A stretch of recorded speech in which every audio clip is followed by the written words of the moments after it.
have been working for the United Nations for more than 35 years, and the United Nations could be considered one of the best examples of international cooperation. And you were appointed in Timor-Leste as well. You were working there, right? And I guess this is one of the most successful missions that the UN has had ever. How do you see the international cooperation succeeding in this case, in the case of Timor-Leste? Well, from your experience there, from your perspective there. It's probably too early to say whether it was really successful. I think I'll venture to say that Timor-Leste is now a reasonably stable democracy, which is an achievement, I think, for a country that before independence in 2002 had never known democracy. It's quite amazing that they've gone through a process of successive parliamentary presidential elections, local elections. They've done it themselves, largely, and it's been largely peaceful. There are many problems, but I think it's been a good start, and the successive governments have been quite good at spending the money they now get from oil and gas revenue, spending it on developing the country. They have invested heavily in infrastructure. So yes, I would say it's been successful. Can I say it was because of the United Nations? I could say, well, the United Nations did its part, but basically it was the Timorese leadership, the Timorese people who did this themselves with their own resources. International development cooperation, in fact, is a fairly new phenomenon.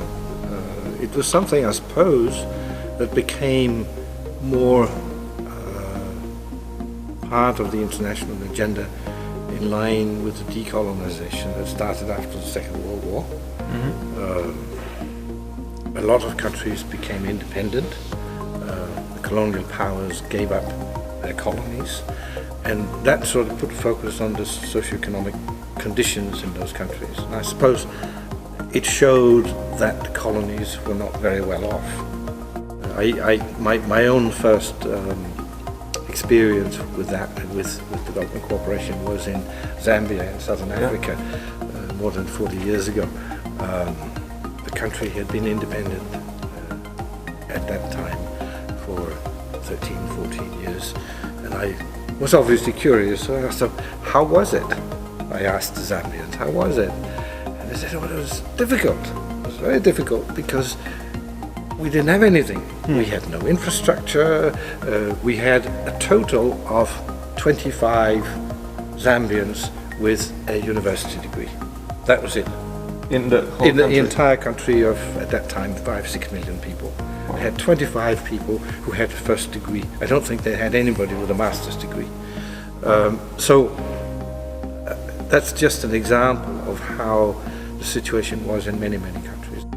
As the decolonization process progressed and basically was completed by the end of the 20th century, you had hundreds of millions of people who were living in abject poverty, people who they had no jobs, they had no access to health facilities, they had no access to educational opportunities, except for very, very few. So this idea of providing assistance to those countries came up. The United Nations was one of the prime movers in this regard, drawing attention to the fact that there were so many people living in poverty.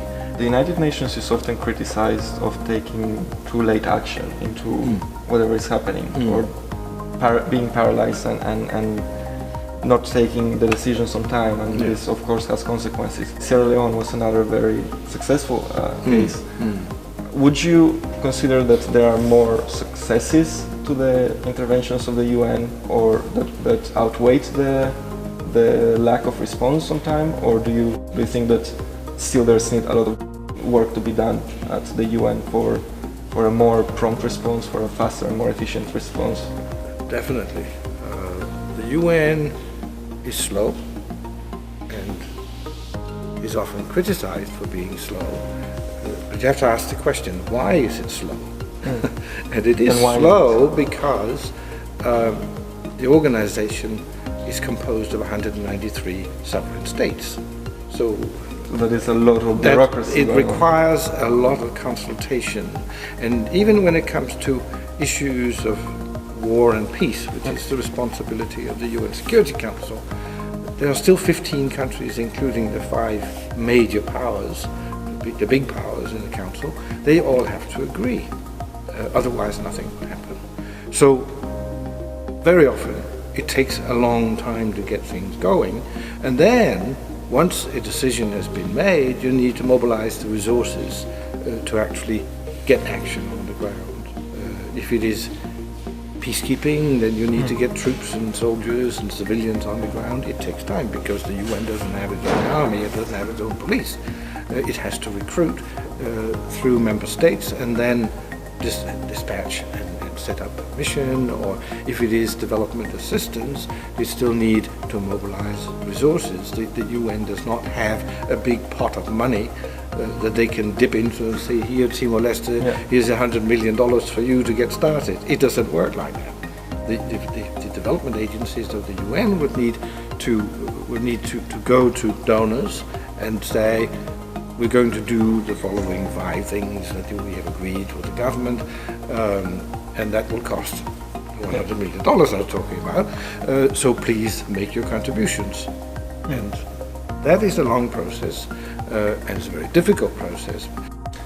How successful do you think then the UN is in carrying these operations with the low budget that they have, with the low cost that cost everything that they do? How successful do you think they have been in managing that? Do you think they get the job done with what they receive?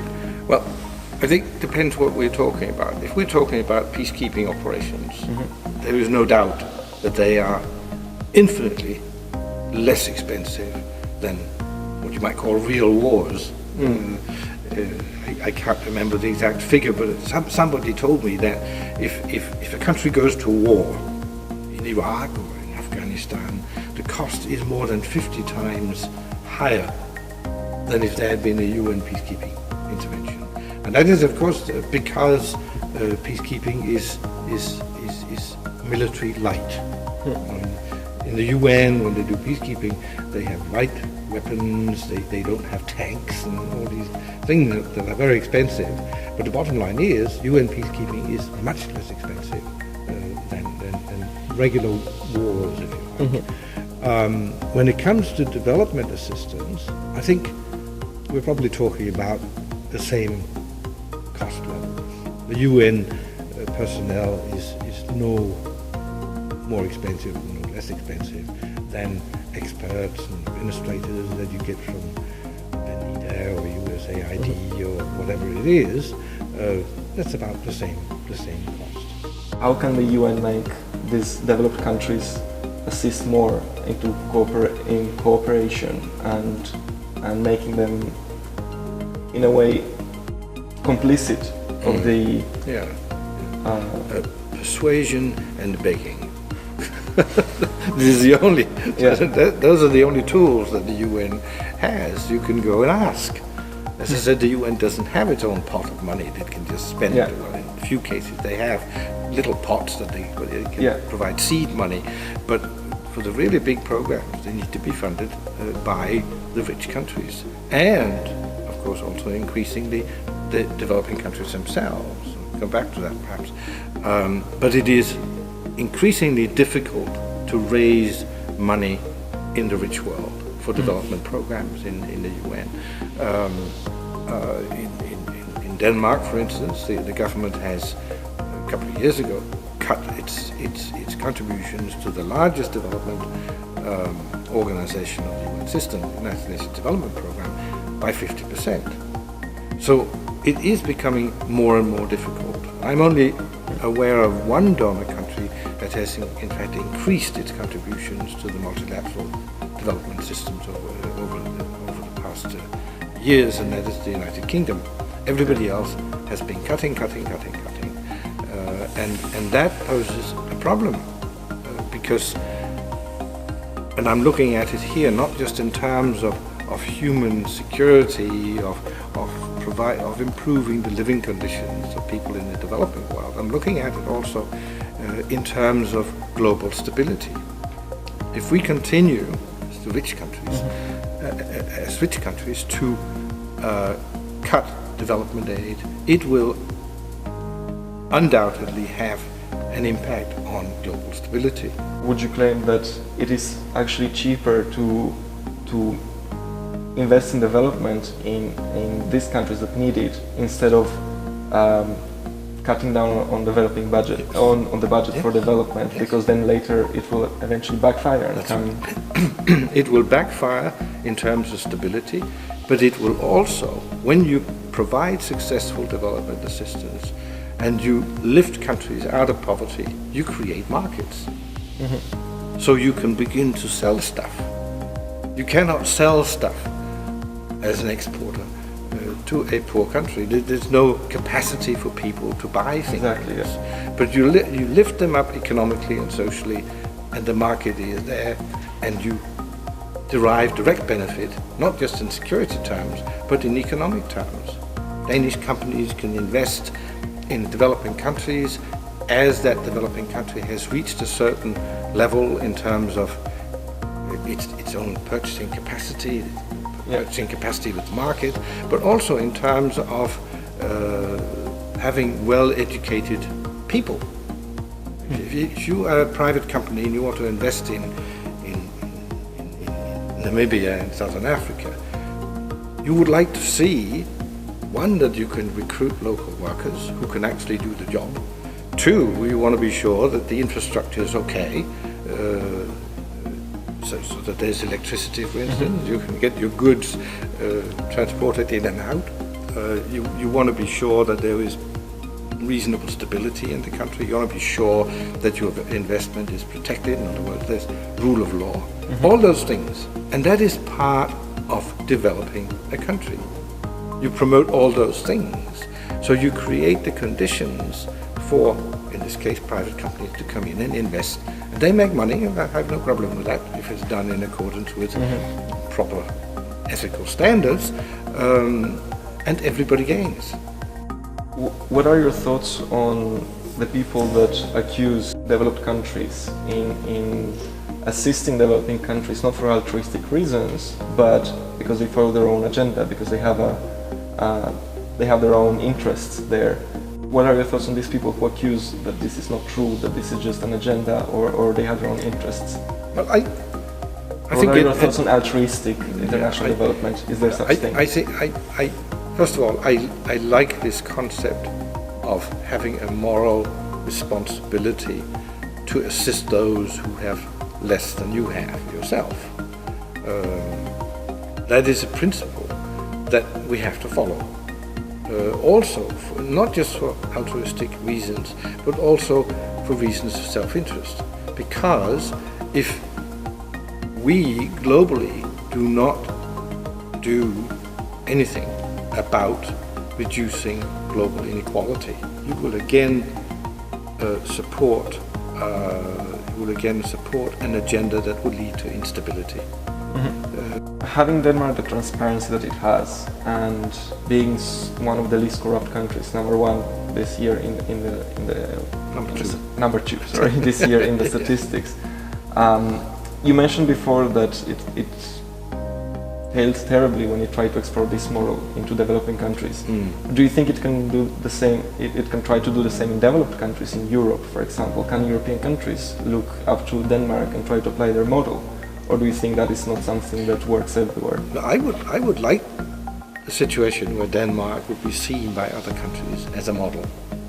But I wouldn't push that line of thinking too far, because every country is different. And we will certainly fail, as I said earlier, if we try to export everything we do and everything we like to the rest of the world. The rest of the world say, yeah, it's very interesting in Denmark, but it won't work here. I always, in the same vein of thinking, I always take issue with those who say we must export Danish democracy. You must have a parliament composed like this, and a government like this, the relationship between the two like this, and blah, blah, blah, blah, blah. The exact same argument. It works so well in Denmark, it may not work so well in China, for instance. Yeah. I mean, who are we to think that the Danish model of governance would work in China?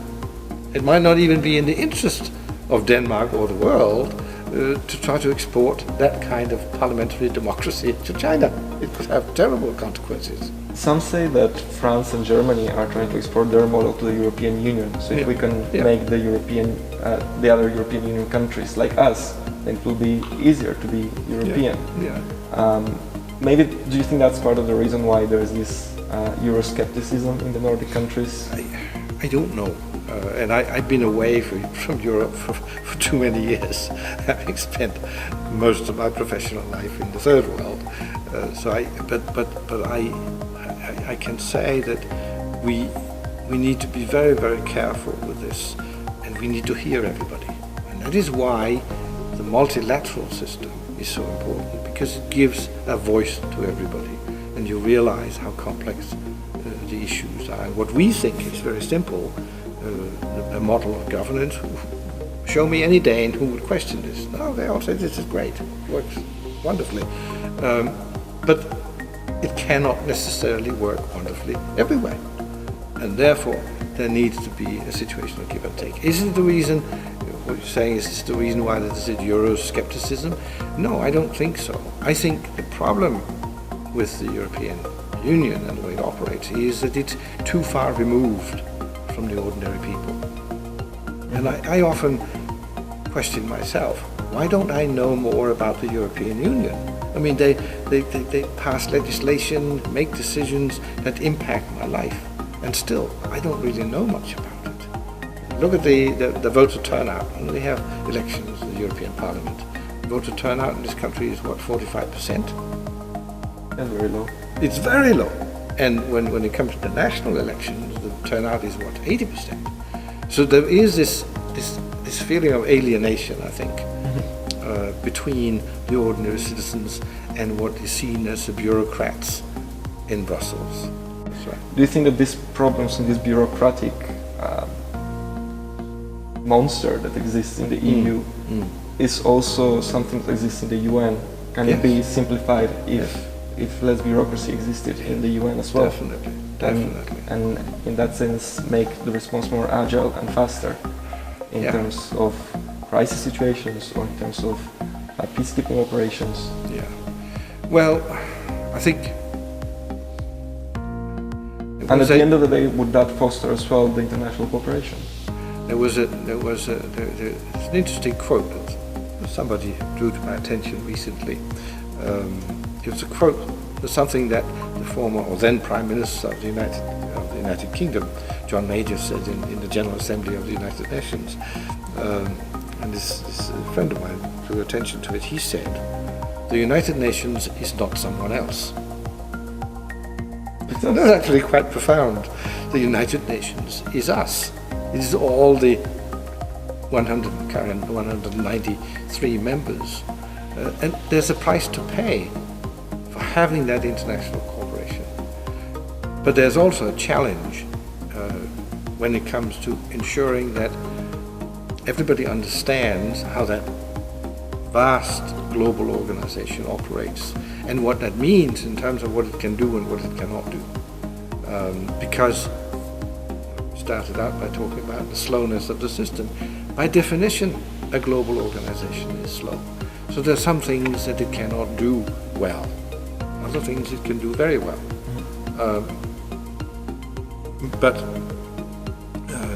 But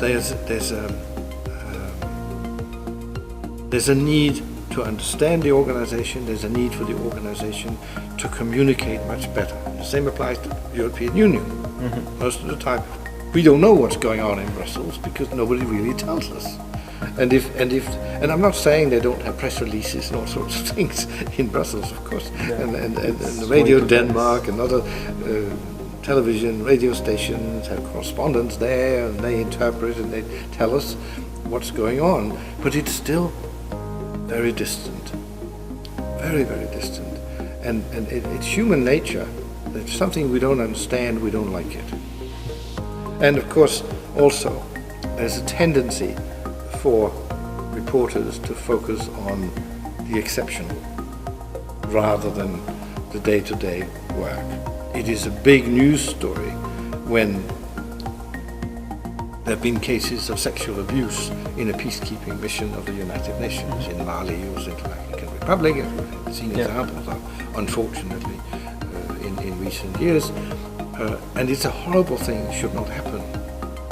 And it is correct for journalists to pull this out and say, this is terrible, it has to stop. It will get the more people to read it than if it's something... Thank you very much. But exactly, because if it's just describing what the organization does every day in terms of making sure that this militant group doesn't attack that militant group, or if the mission helps to reintegrate former combatants, etc., that's not interesting. Nobody wants to read about that. That's just everyday stuff.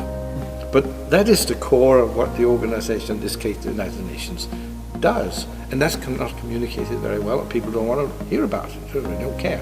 We only want to hear about it when it is something sensational. It's well, even bureaucracy, ironically, can be sensational. But also corruption is something that is sensational, because it's my money, it's the taxpayers' money that's being spent in the wrong way.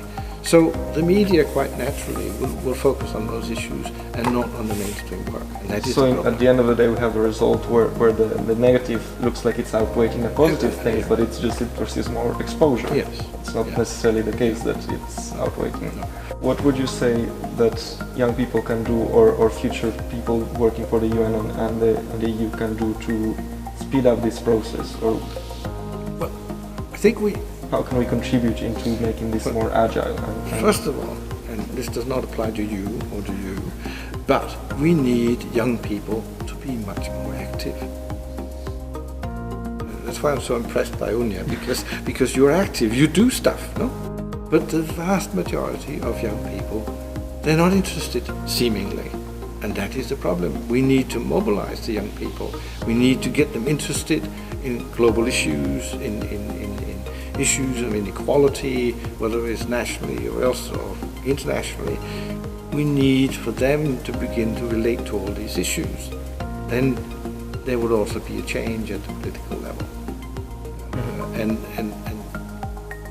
without that kind of social mobilization, I don't think anything's going to change. That's why I'm trotting around the country making speeches about this, that and the other, because I want people to begin to relate to all these issues. Do I have all the answers? No, I don't have the answers. Maybe one or two answers, but not many. But I can provoke people, I can get them to talk about issues, and then go and put pressure on their elected leaders and say, we don't want the border to be closed because it's not in our international interest to have closed borders, and that will eventually have an impact. It is a democracy we're in, so politicians will listen to those who make sure that they're in power. Of course they will. At least I hope they will. Thank you very much, Mr. Nielsen, for sharing your thoughts. Pleasure. And we're looking forward to the event on the 15th of March. Yeah, me too. Hopefully there'll be a good crowd with lots of people asking lots of questions and agreeing and disagreeing. It'll be fantastic. We're looking forward to a good discussion. Thank you very much. Thank you.